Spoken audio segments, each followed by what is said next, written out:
সালটা ছিল 1893। জুলাই মাসের পড়ন্ত বেলায় জাপান থেকে কানাডা জলপথের একই জাহাজের দুই যাত্রী ছিলেন। একজন গেরুয়া বসন পরিহিত সন্ন্যাসী ও আরেকজন হলেন মধ্যবয়স্ক পার্সি ব্যবসায়ী।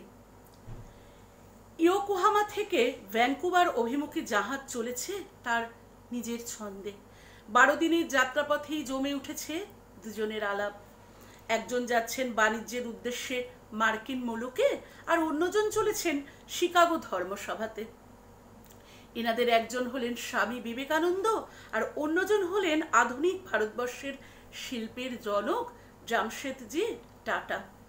সেদিনের দুইজনের আড্ডাতে উঠে এসেছিল ভারতবর্ষের ভবিষ্যৎ অর্থনীতি ও বাণিজ্যের প্রসঙ্গ। অর্থনীতি, বাণিজ্যের প্রসঙ্গ ইত্যাদি নানা রকম গল্প করতে করতে তারা চলেছেন। স্বামী বিবেকানন্দের থেকে তিনি উৎসাহিত হয়েছিলেন দেশে ইস্পাত কারখানা ও শিক্ষা প্রতিষ্ঠান নির্মাণ করার জন্য। এছাড়াও তাদের বার্তালাপে উঠে আসে জাপানের দেশলাই কারখানার ব্যবসার কথা।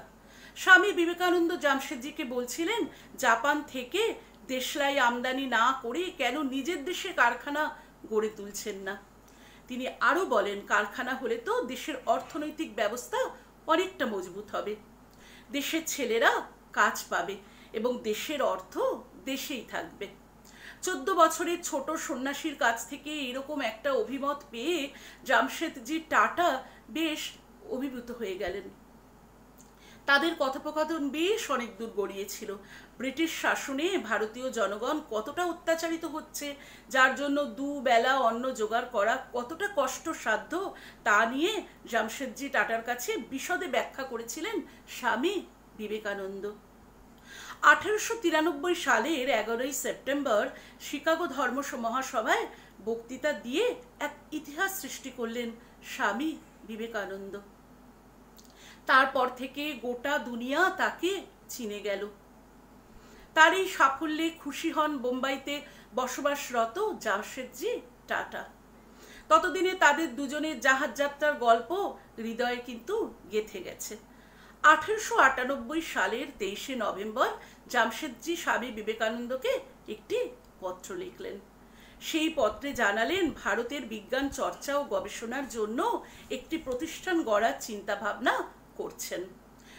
তাই তিনি তাকে অনুরোধ করেছিলেন ভারতীয় বিজ্ঞান শিক্ষার জন্য প্রচারপত্র লিখে দিতে। তারই মধ্যে স্বামী বিবেকানন্দ রামকৃষ্ণ মিশন নিয়ে কিন্তু খুব ব্যস্ত হয়ে পড়ায় জামশেদজির অনুরোধ কিন্তু গ্রহণ করতে পারলেন না।